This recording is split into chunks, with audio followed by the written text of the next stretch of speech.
हमारी पार्टी ने सबसे बड़े कालखंड के लिए विपक्ष के रूप में जिम्मेदारी संभाली, मगर कभी भी कोई भी ऐसा वाकया नहीं हुआ। कई बार हमने भी प्रेस कॉन्फ्रेंस किया है, मगर कभी भी ऐसा नहीं हुआ कि इलेक्शन कमीशन के, चुनाव आयोग के अधिकारियों को धमकाने का काम हमारे किसी नेता ने किया हो।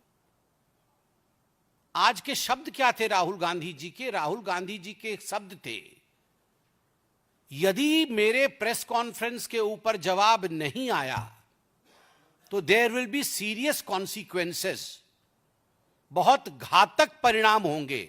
सीरियस कॉन्सिक्वेंसेस को अगर हम ट्रांसलेट करते हैं तो हिंदी में अनुवाद बनता है घातक परिणाम होंगे।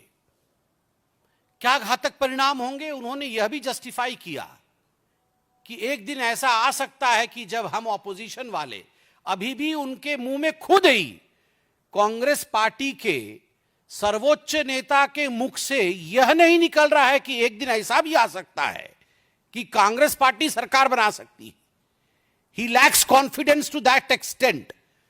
उस हद तक उनके मन के अंदर कॉन्फिडेंस और विश्वास नहीं है कि कांग्रेस पार्टी कभी भविष्य में सरकार बना सकती है। वो आज भी कह रहे हैं कि ऐसा समय आ सकता है कि भविष्य में ऑपोजिशन कभी सरकार बना सकती है। तब चुन चुन कर एक एक अधिकारी को, वो कितना भी बड़ा क्यों ना हो, उसको छोड़ा नहीं जाएगा। ये किसकी भाषा है?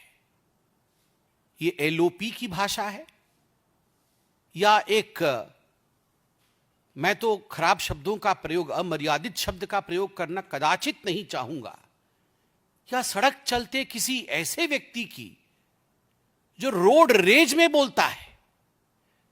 This language is the language of election rage, कि आपके गाड़ी का एक्सीडेंट हो गया है, आपके पार्टी का एक्सीडेंट हो गया है बिकॉज ऑफ नॉन परफॉर्मेंस, और आप इलेक्शन रेज में आ गए हैं।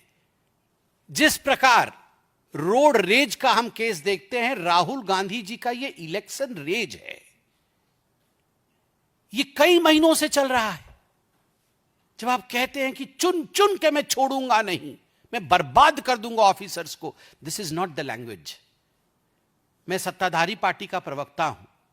मेरे बगल में आदरणीय के जी बैठे हैं, ये सत्ताधारी पार्टी के प्रवक्ता हैं।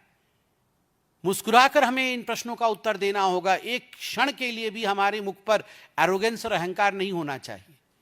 हम कौन हैं? हम नौकर हैं, हम जनता के सेवक हैं, चाकर हैं हम। ये जो हम आज बैठे हुए हैं इस चेयर पे और बात कर रहे हैं, जनता जनार्दन ने वोट दिया है उनकी नौकरी करने के लिए। बाबा साहेब अंबेडकर द्वारा बनाए गए संविधान के पन्नों में इलेक्शन कैसा होगा, कैसे कंडक्ट करेगी चुनाव आयोग उस इलेक्शन को, इस विषय में पूरी जानकारी है। और बाबा साहब ने यह भी लिखा है अपने संविधान में कि यदि कोई आयोग अपना काम ठीक से नहीं करती है तो कोर्ट भी है। आप कोर्ट की दरवाजे को भी खटखटा सकते हैं। मैं आज राहुल जी से पूछना चाहता हूं, राहुल जी, अभद्र शब्दों का तो प्रयोग आपने कर लिया, मगर विनम्रता के साथ क्या आप कोर्ट गए?